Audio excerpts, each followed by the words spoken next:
Bonjour à tous et bienvenue dans cette vidéo. L'USS Boone a été coulée. Non, ça ne se passe pas du tout au large de l'Ukraine, ça se passe dans le nord de l'Angleterre. C'est le premier SINK-X, l'exercice de coulage de bateau, qui a eu lieu pour la Royal Navy depuis un paquet d'années, quasiment 2 décennies. Ce que je vous propose dans cette vidéo, c'est de voir un petit peu en détail quel était cet exercice, pourquoi ce bateau a été coulé le 7 septembre 2022, d'où il venait, c'est quand même une classe OH Perry, c'est du gros bâtiment, et pourquoi ce type d'exercice est nécessaire.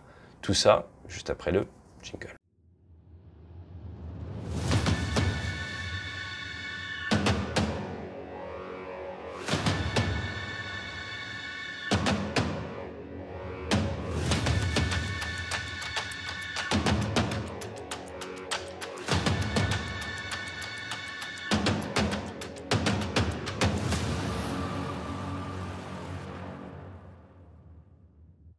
Fabriqué du côté de Seattle, dans l'état du Washington, l'état de Washington, dans le nord-ouest des US, à ne pas confondre avec Washington DC, District of Columbia, côte est, eh bien, c'est la frégate de classe OH Perry FFG-28. F c'est pour frégate, G c'est pour Guided Missiles, qui a des missiles guidés. Et elle était bien équipée, cette frégate de 4200 tonnes, 138 mètres de long. Pour vous donner une idée, le Charles de Gaulle, 40 000 tonnes, 261 mètres 50 de long, 29 nœuds en vitesse de pointe, plus de 200 hommes à bord, un canon de 76, des torpilles Mark 46, du phalanx pour créer un mur de feu, si on peut dire un mur de métal à courte distance pour se protéger d'attaques missiles, le Harpoon, l'équivalent un petit peu de l'Exocet américain, et également la capacité à prendre 2 hélicoptères, des SH-60 à bord, hélicoptères qui peuvent servir à attaquer des navires, à attaquer des sous-marins, à transporter des hommes, des forces spéciales, une multitude de choses. Cette classe OH Perry, c'était vraiment colonne vertébrale avec la Ticonderoga de la guerre froide, mais elles ont été quand même mises à jour pour certaines au fur et à mesure. Cela reste de très bons navires. Ce qui est intéressant, c'est qui était Boone. Eh bien, c'est Joel Thompson Boone, né en 1889, décédé en 1974, il était récipiendaire de la plus haute distinction militaire américaine, la médaille d'honneur du Congrès, la MOH. Il a participé non seulement à la Première Guerre mondiale, mais à la Seconde Guerre mondiale, et même derrière à la guerre de Corée. Et c'est le militaire américain le plus décoré de l'histoire. Et ce n'était pas un pilote, ce n'était pas quelqu'un des forces spéciales, il était de formation médicale. Après des études de médecine, il a été envoyé en France, il a fait partie du corps expéditionnaire en 1917 et sa première citation, elle arrive lors de la bataille de Bois-Bello, 9-10 puis 29 juin 1918.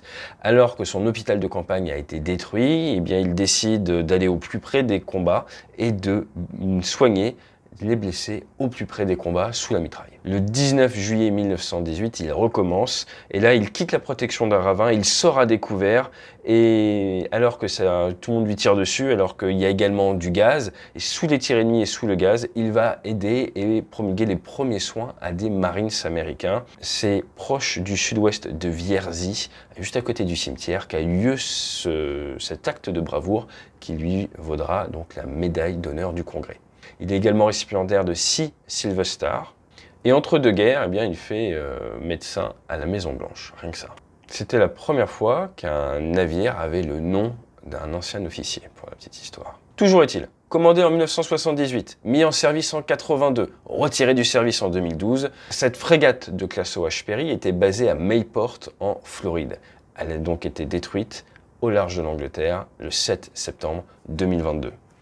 Remorquée à Campbellton, en Écosse, partie ouest, eh bien, elle a servi à la mise en œuvre d'armement, également au premier tir réel pour le Martel, un nouveau missile anti-navire. C'était également la première fois que des hélicoptères, des Wildcat, guidés laser des bombes Paveway 4. Donc, vous l'avez bien compris, ils ont profité de l'occasion pour tester de multiples matériels. Si on rentre un petit peu dans le détail de ce que notre pauvre USS Boone a subi, eh bien, il a pris des Harpoons de la T-23 Westminster, T-23 qui est une frégate, c'est pas les plus modernes, mais qui est une frégate anglaise. Sauf que la désignation pour ce Harpoon, elle ne venait pas d'un hélicoptère, d'un sous-marin, d'un avion, mais elle venait d'un satellite américain. Ça a donc permis de confirmer qu'il est possible, avec un satellite, de désigner pour du tir air-mer, eh bien, une cible. Je vous laisse voir le champ des possibles. Ensuite, une Harley Burke a également tiré 2 harpoons et du SM-6. Les Typhoon, comme je le disais, ont tiré 2 PFW-4, qui sont quand même des bombes avec du guidage moderne et très efficace.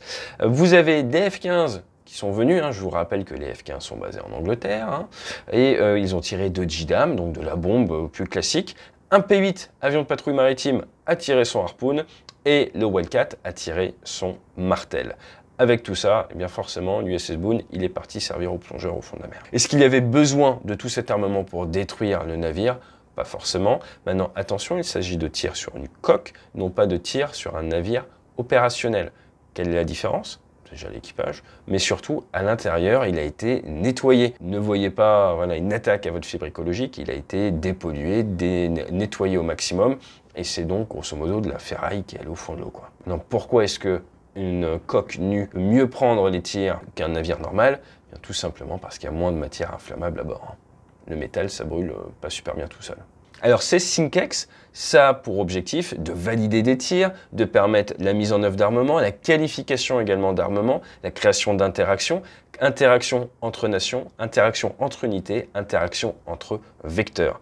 Avoir un hélicoptère qui laser, qui désigne laser pour des Typhoon, cela peut avoir de nombreuses utilités, notamment que l'hélicoptère peut être à basse altitude, les Typhoon au-dessus de la couche. Vous tirez donc votre bombe au-dessus de la couche de nuages.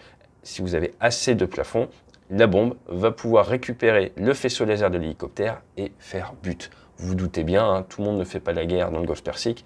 À partir de là, par mauvaise météo, c'est très intéressant de pouvoir mettre en œuvre ce type de cas de tir. Dans tous les cas, cela fait des images très impressionnantes et ça permet aux États-Unis et aux Anglais de rappeler à tout le monde qu'ils ont des compétences. Et je pense que la chose vraiment à retenir de ce SyncX, c'est cette désignation de target par un satellite américain, mais encore plus le fait qu'à un moment où les Chinois ont pas mal communiqué sur leur nouveau satellite, les Américains décident de communiquer et de montrer qu'ils peuvent et qu'ils sont prêts à fournir à leurs alliés leur technologie, leurs capacités. Militaires et politiques ne sont jamais bien loin.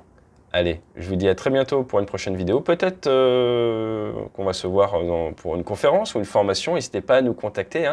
Nous, on adapte les méthodes de l'aérien au monde de l'entreprise. J'ai bien dit nous adaptons. On ne peut pas faire un copier-coller de tout ce que l'on fait dans l'armée ou tout ce qu'on fait dans l'aviation civile directement dans votre entreprise. Mais pour ce qui est du standard, de l'état d'esprit, du leadership, du followership, de la communication, de la gestion de stress, vous allez voir, il y a pas mal de choses en commun. Allez, à très bientôt. Fly safe.